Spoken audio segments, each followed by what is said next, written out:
Yo pay tara mag food trip na sad ta. For today's food trip finally tilawan na ginataning always ginapilahan dagan yung kayong ginagakaon. Diri sa may Ponciano Rotonda bitaw, Acacia Ponciano Rotonda. And yes, padahin kaya punta sa katong food series na to no kung asa tilawan nako ang inyong mga food recommendation and food suggestions. So shout out di ay kay Chris Lumawag no for suggesting this one. Mao ni siya ang mag fried rice di ay ka. So always na ginaon siya makita permanente no dagan yung kakaon, dagan gapila para gyud ang ilang fried rice. So gusto na gyud ko ni matilawan today. So kung gusto po ka ani tara, let's go. Ato na nato ni. Para godo oh. Gapila na pod.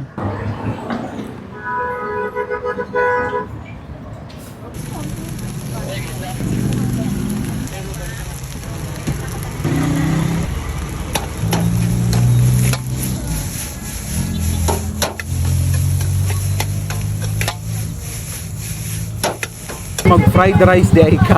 Naay nagtipid, naay nakaluwag-luwag, naay rich kid.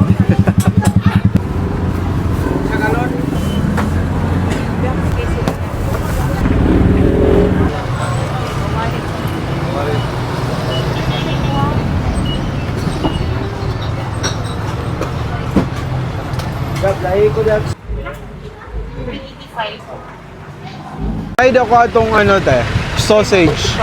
Oo. Kasi ba sir, sausage with egg po? Ang sabay bestseller. Pero sausage tapa sir, para matry mo. Sige raw.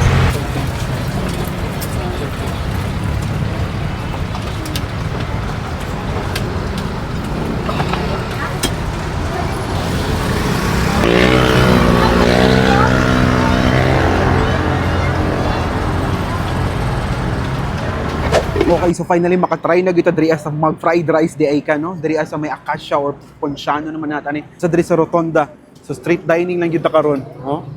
Makita ninyo. Mo na tong gi-order. Sausage siya, tapa and egg, tapos ang fried rice of course. So tara. Atong gamay kalamansi ang atong tapa, kaya atong itlog.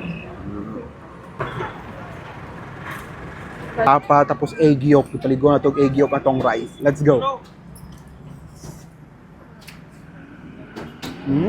Oh. Yo. Nakakasabot na ko. Anong daghang ginagakaon diri ano? Kanin tapa pa lang nila by flavorful jud kayo, malasa jud kayo siya. Yung fried rice po. Actually mas hindi na magsudan ng fried rice no. Okay na ka. Kay humot na kayo siya, then malasa jud po yung fried rice diri ah. Do ko makita ninyo gagmay lang gid ang meat sa ilang beef tapa no. But then again, flavorful man gyud kayo siya. So makabanat gyud ani. Tapos paaktaan nilang sausage.